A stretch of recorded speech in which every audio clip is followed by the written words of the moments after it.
Bharat Ratna doctor Baba Saheb આંબેડકરની 134મી જન્મજયંતિ નિમિત્તે વિધાનસભા પોડિયમ ખાતે તેમના તેલચિત્ર સમક્ષ મુખ્યમંત્રી શ્રી ભૂપેન્દ્રભાઈ પટેલે પુષ્પાંજલિ અર્પણ કરી। સાથે જ તેઓ પ્રેરણાભૂમિ ખાતે ડોક્ટર આંબેડકરજીને શ્રદ્ધાસુમન અર્પણ કરવાના કાર્યક્રમમાં સહભાગી થયા। છઠ્ઠા તેમજ સાતમા પગાર પંચનો લાભ મેળવતા રાજ્ય સરકારના કર્મચારીઓને તારીખ 1 જાન્યુઆરી 2025થી કેન્દ્રના ધોરણે મોંઘવારી ભથ્થામાં વધારાનો લાભ આપવાનો નિર્ણય। મુખ્યમંત્રી શ્રી ભૂપેન્દ્રભાઈ પટેલના વરદ હસ્તે મહેમદાબાદ ખાતે નવનિર્મિત પૂજ્ય રવિશંકર મહારાજ હોલ સહિત ઓરડાના કુલ રૂપિયા 142 કરોડના પ્રકલ્પોના લોકાર્પણ તથા રૂપિયા 105 કરોડના વિકાસ કાર્યોના ખાતમુહૂર્ત।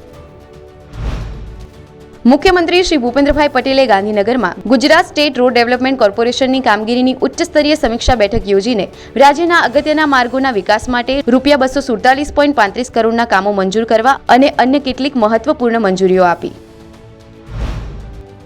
મુખ્યમંત્રી શ્રી ભૂપેન્દ્રભાઈ પટેલે રાજ્યની ગ્રામ પંચાયત, તાલુકા પંચાયત તેમજ જિલ્લા પંચાયતની નવી કચેરીઓના બાંધકામ માટેના અનુદાનમાં માતબર વધારો કરવાનો નિર્ણય કર્યો। સ્વર્ણિમ જયંતિ મુખ્યમંત્રી શહેરી વિકાસ યોજના અંતર્ગત રાજ્યની નગરપાલિકાઓને પોતિકા નવા નગર સેવા સદન નિર્માણ માટે આપવામાં આવતી સહાયમાં માતબર વધારો કરવાનો મુખ્યમંત્રીશ્રીનો મહત્વપૂર્ણ નિર્ણય।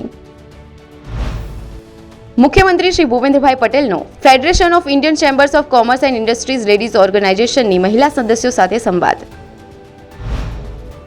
પેટલાદ ખાતે મુખ્યમંત્રી શ્રી ભૂપેન્દ્રભાઈ પટેલના વરદ હસ્તે નડિયાદ પેટલાદ ખંભાત રસ્તા પર ગુજરાત સરકારના માર્ગ મકાન વિભાગ તથા ભારત સરકારના રેલવે મંત્રાલય દ્વારા નિર્મિત સરદાર વલ્લભભાઈ પટેલ રેલવે ઓવરબ્રિજનું લોકાર્પણ। વિકસિત ભારત, વિકસિત ગુજરાત।